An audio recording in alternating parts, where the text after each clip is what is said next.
Hello children, welcome to AIMS India online classes. Biology session, respiration in organisms.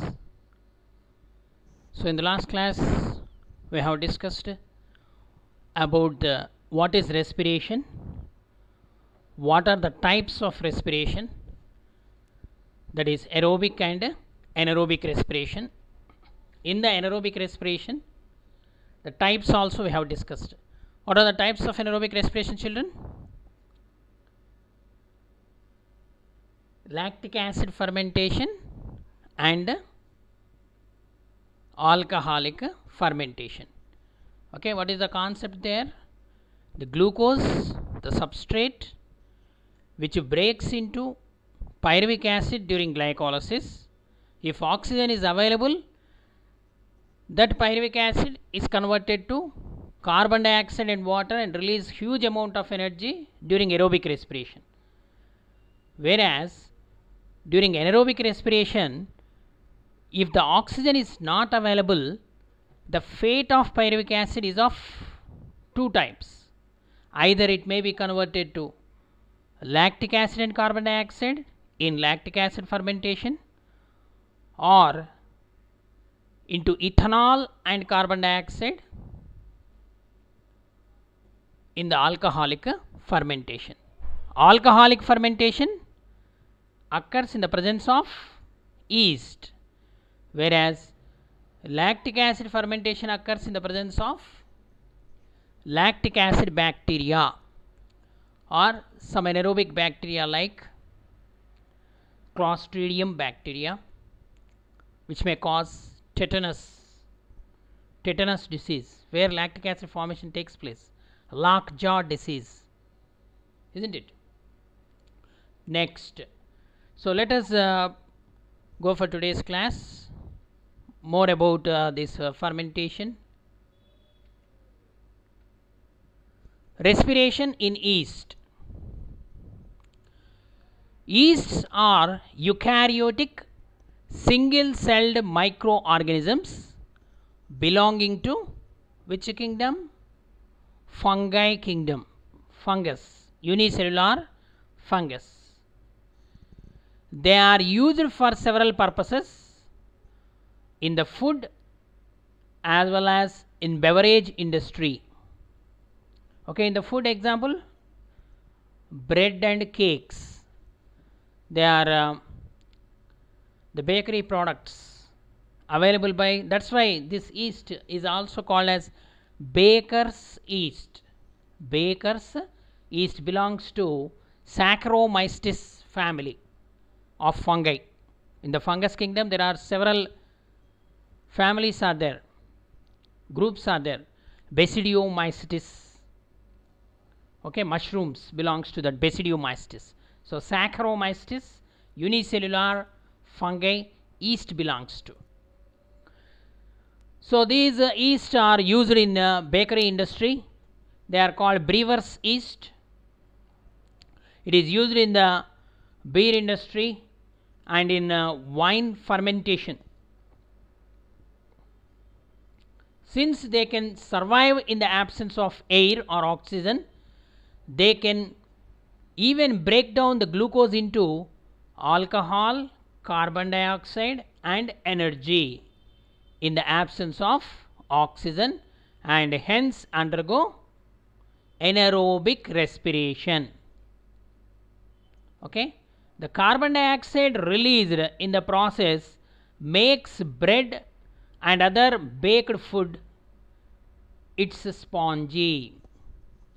Okay, so this carbon dioxide which is added to the duff, okay, during this fermentation reaction, the carbon dioxide is released and it makes the duff spongy, the baked food items spongy.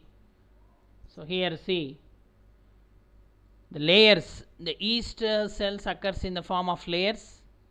Yeast cell if you take, so it produces the fermentation, it leaves, it grows on the glucose and convert that glucose into ethanol, and during this process carbon dioxide is released.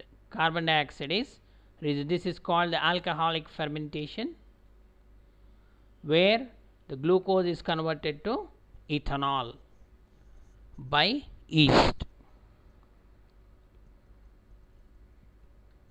So further, the production of lactic acid in the muscles. Like yeast, the muscular cells are also capable of surviving in the absence of air or oxygen, and hence can respire anaerobically. Anaerobic respiration also takes place in the muscle cells when they are strained or when they are during the strenuous exercises,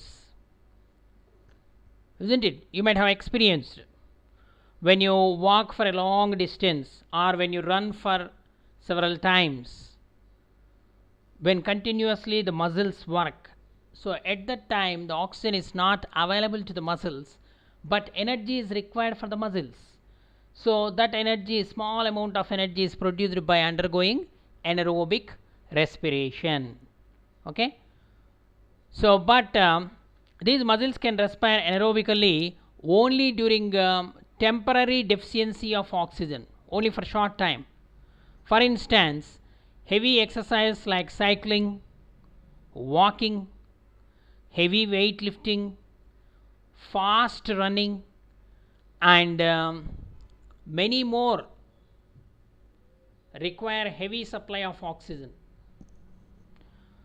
So treadmill will be there. Some of the people, they will walk or run on treadmill.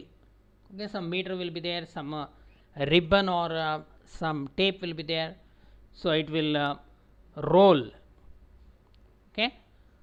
So at the time, for a long time, if they continue, but the supply of oxygen for producing energy will be very limited.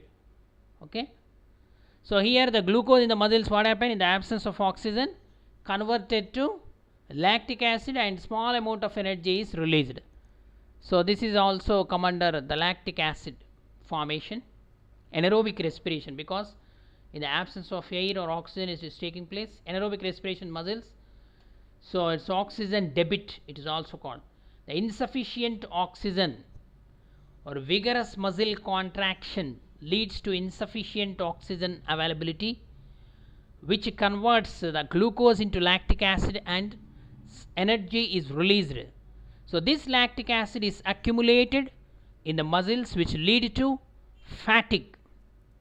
What is fatigue?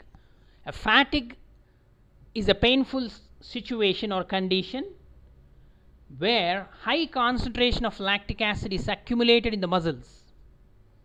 Okay, the muscle is said to be in an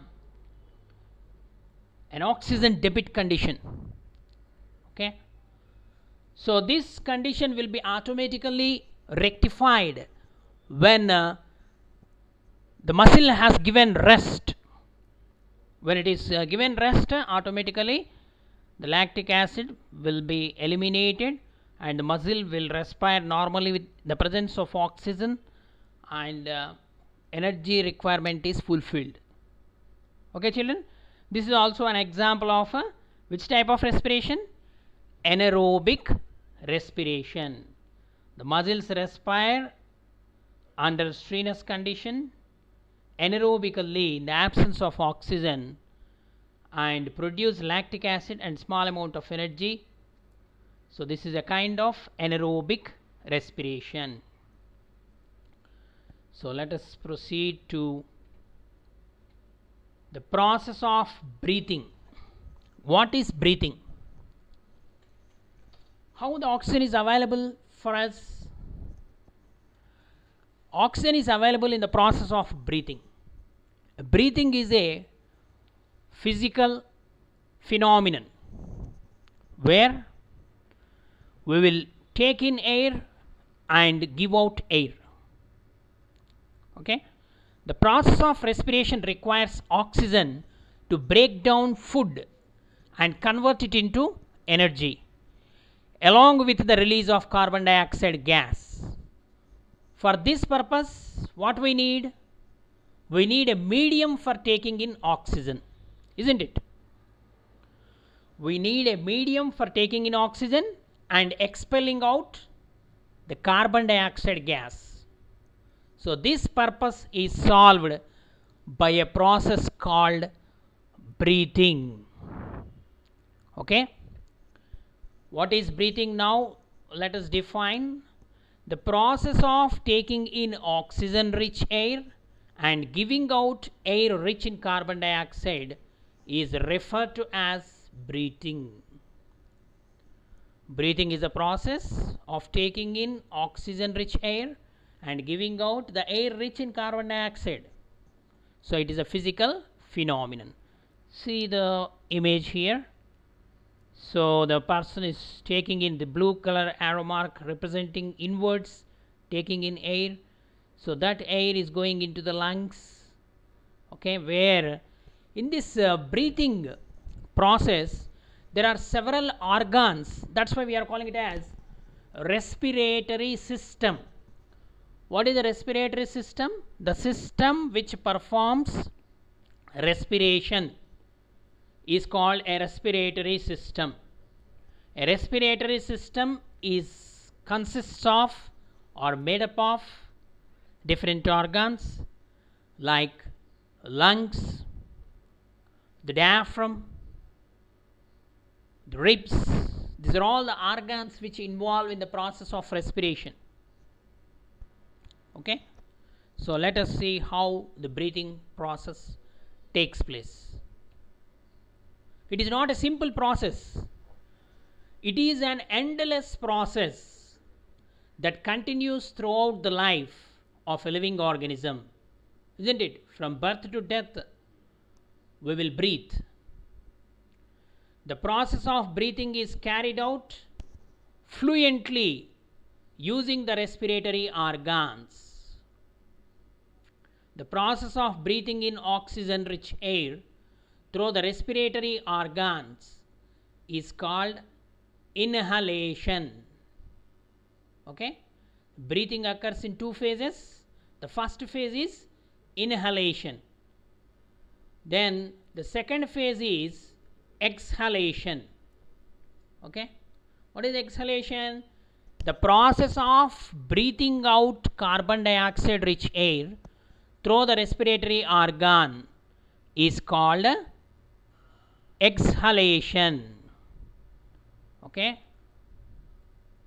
one breath equals to the composition of one inhalation and one exhalation. Mathematically, breathing is equal to inhalation plus exhalation. One inhalation and one exhalation equal to one breath. Okay, like that, per minute we may breathe 16 to 18 times normally, or at the time of any stress or any exercise our breathing rate may increase. So the rate of breathing depends upon the requirement of oxygen. Okay, here you observe the picture here. Breathing in. What is breathing in? Inhalation. So during this several changes takes place in the respiratory system. So the diaphragm contracts, it comes down, and the abdomen will expand. So the chest also expands, the ribs also expand. Okay, so there is a space is created in the thoracic cavity. Okay, what is diaphragm? Diaphragm is a muscular structure which separates the thoracic cavity and abdominal cavity. So when the diaphragm comes down, the thoracic cavity will increase, the abdominal cavity will decrease. Due to that, the internal air pressure decreases. When internal air pressure decreases, the air rushes inside. The air rich in oxygen get into the respiratory system. How? Through the nostrils, nasal cavities, then windpipe, and finally it enters into the lungs. This process is called inspiration. Taking in of air or breathing in of air is called inspiration or inhalation. Then breathing out of air, so that is called as expiration or exhalation. So during exhalation, what is happening here? You observe the picture here. The diaphragm goes to normal position, means diaphragm relaxes, then the chest contracts, the internal air pressure increases, so air will be pushed out in the same route how it enters, reverse manner it enters outside. Okay, so exhaled air, so inhale, exhale, inspiration, expiration. Okay, so this is the process of breathing. So different types of respiratory system in different animals, let us discuss. So in human beings, lungs are the respiratory organ. The respiration which takes place through lungs is called as pulmonary respiration. If you take the respiration in insects like cockroach, there is a separate respiratory system is present. It is called tracheal system. Tracheal respiration. The respiratory system of cockroach is a network of minute tubes called trachea. It is known as tracheal system. So they respire through the small openings called spiracles. The tracheal system opens outside or to the external environment by means of opening called spiracles. The spiracle acts like valves. They open out through body wall and they allow the air to enter inside and to release outside. So these openings, spiracles, are regulated by muscular sphincters, muscular sphincter or valves, V-A-L-V-E. W-A-L-L valve is different from V-A-L-V-E valve. Okay, so this is body wall, W-A-L-L. Okay, so spiracles contain valves, V-A-L-V-E, which regulate open and close. Okay, they regulate the entry of air or opening of the spiracles is regulated by muscular sphincter valves. So these insects or cockroach breathe in oxygen rich air through the spiracles, which opens into the tracheal tubes, like this. So the air from outside enters into spiracles, spiracles opens into tracheal trunk. This tracheal trunk divides into small branches called tracheoles. These tracheoles directly open into the muscles or the tissues where the exchange of gases takes place. So this process in which the tubes are involving, the tubes are called trachea. So the respiratory system in cockroach is called tracheal system. Tracheal system, and the respiration is called tracheal respiration. Tracheal respiration. So not only cockroach, even in the grasshopper also same type of system is present. So let us see how the tracheal respiration occurs. The tracheal system, the tracheal tubes are the network of air tubes meant for smooth exchange of gases. Smooth exchange of gas. These are found only in insects. No other organism possesses this type of system. The air then rushes towards the tracheal tubes, and then see the air. Here the spiracle valve is present, spiracle opening. Okay, so the air rushes towards the tracheal tube, tracheal trunk, tracheal tube, and then diffuses to different body tissues like this. Tissues. Okay, the trachea is then divided into thinner tubes called tracheoles.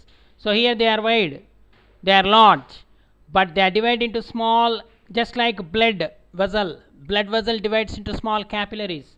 In the same manner, here the trachea, the longitudinal tracheal trunk is the major trachea. It divides into small branches called tracheoles. Okay. The tracheoles contain a network of fluid which flows throughout the body of the insect. Okay. It contains the fluid which flows the entire body of the insect. The air rich in carbon dioxide rushes towards the tracheal tubes and is finally exhaled out through the spiracles. So here what happened means the first the air which is rich in oxygen, it mixes with the tissues where the exchange of gases takes place, and the air, the trachea containing network of the fluids which flows through the body of the insect, and the air rich in carbon dioxide will rushes out. So they breathe in oxygen rich air through the spiracles which opens into the tracheal tubes, and the tracheal tubes in the form of tracheoles opens into the tissues where the exchange of gases takes place. The carbon dioxide will rushes out through the tracheoles to the tracheal trunk, then the carbon dioxide diffuses out. In this way, the trachea playing very major role in the process of respiration in the cockroach, okay, or in the insects, the tracheal system. Okay, this is the tracheal system. Next, come to the cutaneous respiration. The respiration by tubes is called tracheal respiration. Respiration by lungs is called pulmonary respiration. Now, respiration in earthworm which takes place by means of skin. The earthworm belongs to Annelida group, okay, in invertebrate. So lungs are the respiratory organ in the vertebrates, higher animals. But here trachea, insects are also invertebrates, multicellular organisms. Here earthworm is also a multicellular invertebrate. They belongs to phylum Annelida. So they do not have any specialized respiratory system, but they respire through their moist and slimy skin. Due to the moisture present in the soil and the mucus present in their body, the oxygen is easily dissolved. The earthworm picks up the oxygen from the water present in the soil using the hemoglobin present in the blood of earthworm. No RBC are present, only hemoglobin is present in the earthworm's blood. So that will carry that oxygen, exchange of gases takes place. The moist and slimy skin makes it easy for the gas to pass through it and get into the body of earthworm. Again diffusion process takes place. So here you see in the picture here, this is the earthworm. The outer skin is very slimy or moist, and the superficial layer, just the first layer beneath the skin, it is richly supplied with blood capillaries and the blood flows. That's why when you observe an earthworm, this is the rainy season, you can find the earthworms. If you observe the earthworm, it is a somewhat transparent and pinkish or reddish color, because the outer skin richly supplied with the blood capillaries. It is when you touch the earthworm, it was somewhat sticky, mucus is present. So the soil, moist soil containing the water, it contains some dissolved oxygen in it. That oxygen diffuses inside. When the concentration of oxygen is less in the blood, oxygen absorbed by the hemoglobin present in the blood, and when the concentration of after respiration the carbon dioxide concentration is more, that carbon dioxide again comes out through the skin. Okay, so like this the exchange of oxygen and carbon dioxide takes place. As the skin is involved here in the process of respiration, the respiratory organ of earthworm is skin, so it is called as cutaneous respiration. Okay children, I hope you understood today's topic. Thank you for watching our video. Please subscribe our channel and press the bell icon for receiving latest updates.